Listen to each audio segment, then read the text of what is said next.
ఉప ముఖ్యమంత్రి సీటుపై మంత్రుల కన్ను పడిందా? కులగణన నేపథ్యంలో బీసీలకు డిప్యూటీ సీఎం పోస్టు దక్కుతుందా? మైనారిటీ నేతలు ఉప ముఖ్యమంత్రి పదవిపై హోప్స్ పెట్టుకున్నారా? వర్గీకరణ నేపథ్యంలో మాదిగ సామాజిక వర్గానికి అవకాశం ఇవ్వాలని నేతలు డిమాండ్ చేస్తున్నారా? ముఖ్యమంత్రి రేవంత్ రెడ్డి ఢిల్లీ పర్యటనకు వెళ్లడంతో మరోసారి మంత్రివర్గ విస్తరణపై పార్టీలో చర్చ జరుగుతోంది. సీఎం రేవంత్ హస్తినా పర్యటనలో ఈసారైనా కాంగ్రెస్ అగ్రనేత రాహుల్ గాంధీని కలుస్తాడా లేదా అన్న ఉత్కంఠ పార్టీ శ్రేణుల్లో నెలకొంది.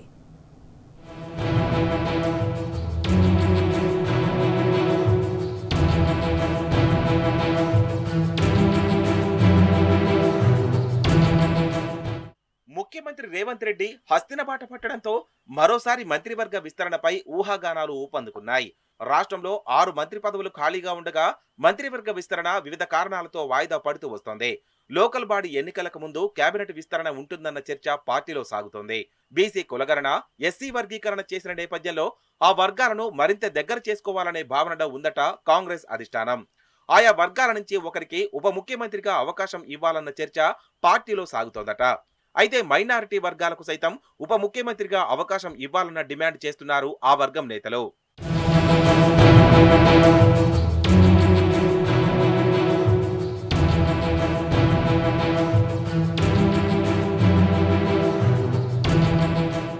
ఇప్పటికే ఉప ముఖ్యమంత్రిగా ఎస్సీ మాల సామాజిక వర్గం నుంచి భట్టి విక్రమార్క కొనసాగుతున్నారు. బీసీ సామాజిక వర్గం నుంచి ఉప ముఖ్యమంత్రి రేసులో మంత్రి పొన్నం ప్రభాకర్ ఉన్నారట. గౌడ సామాజిక వర్గానికి చెందిన పొన్నం ప్రభాకర్ కు అవకాశం కల్పిస్తే అటు పార్టీ విధేయులకు ఛాన్స్ ఇచ్చినట్లు ఉంటుందన్న భావనలో ఉందట కాంగ్రెస్ అధిష్టానం. ఇక ఎస్సీ మాదిగ సామాజిక వర్గం నుంచి ఉప ముఖ్యమంత్రిగా అవకాశం ఇస్తే మంత్రి దామోదర్ రాజనరసింహ పేరు పరిశీలనలో ఉందట. ఉమ్మడి రాష్ట్రంలో ఉప ముఖ్యమంత్రిగా దామోదర్ రాజనరసింహ పనిచేశారు. మాదిగ సామాజిక వర్గం నేత కావడంతో ఆయన పేరే ప్రముఖంగా అధిష్టానం మధ్యలో ఉందంటున్నారు కాంగ్రెస్ నేతలు.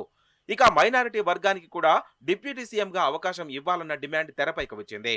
బీఆర్ఎస్ హయాంలో ఆనాటి ముఖ్యమంత్రి కేసీఆర్ మైనారిటీలకు ఉప ముఖ్యమంత్రిగా అవకాశం కల్పించారు.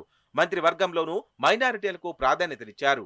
కాంగ్రెస్ అధికారంలోకి వచ్చి 14 నెలలు గడుస్తున్నా మైనారిటీలకు మంత్రివర్గంలో ప్రాధాన్యతనివ్వకపోవడంతో ఆ వర్గం పార్టీపై గుర్రుగా ఉందని మైనారిటీ నేతలు ఢిల్లీ పెద్దలకు వివరించారట. ఈ మేరకు మాజీ మంత్రి, ప్రభుత్వ సలహాదారు షబ్బీర్ అలీ పేరును పరిశీలించే అవకాశం ఉంది. అటు మైనారిటీ వర్గం నుండి ఎమ్మెల్సీ పదవి కోసం అజారుద్దీన్, ఫిరోజ్ ఖాన్, ఫయీం వంటి నేతలు ఆశలు పెట్టుకున్నారు.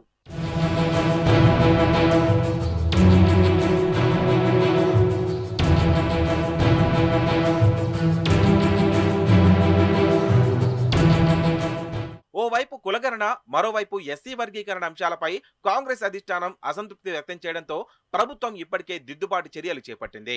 కులగణనపై బీసీ సంఘాలతో చర్చించిన మంత్రులు మరోసారి రీసర్వే చేయాలని నిర్ణయించిన తేదీలను ప్రకటించింది.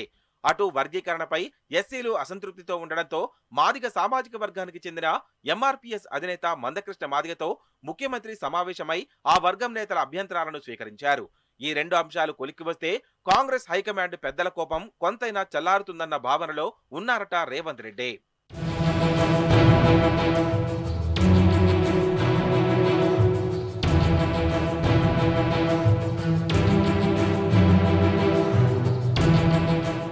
ఇక పీసీసీ టీం ఏర్పాటుపై ఇప్పటికీ అధిష్టానం గ్రీన్ సిగ్నల్ ఇచ్చిందట.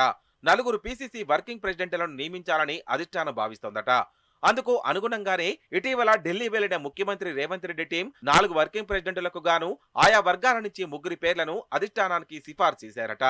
అందులో రెడ్డి సామాజిక వర్గానికి చెందిన MP Chamala Kiran Kumar Reddy, Hanumakonda MLA Nayani Rajender Reddy, DCC అధ్యక్షుడు రోహిన్ రెడ్డి పేరు ఇవ్వగా, ఎస్సీ మాదిగ సామాజిక వర్గానికి చెందిన మానకొండూరు ఎమ్మెల్యే కవ్వంపల్లి సత్యనారాయణ, నకరికల్లి ఎమ్మెల్యే వేముల వీరేశం, మాజీ ఎమ్మెల్యే సంపత్ కుమార్ పేర్లను ప్రతిపాదించారట. లంబాడ సామాజిక వర్గం నుంచి మహబూబాబాద్ ఎంపీ బలరాం నాయక్, ప్రభుత్వ విప్ రామచంద్ర నాయక్, ట్రైకాన్ చైర్మన్ బెల్లయ్య నాయక్ పేర్లు సూచించగా, మైనారిటీ సామాజిక వర్గం నుంచి మాజీ ఎంపీ అజారుద్దీన్, కాంగ్రెస్ నేత ఫిరోజ్ ఖాన్, అజ్మతుల్లా పేర్లను ఇచ్చిందట రాష్ట్ర కాంగ్రెస్ బృందం.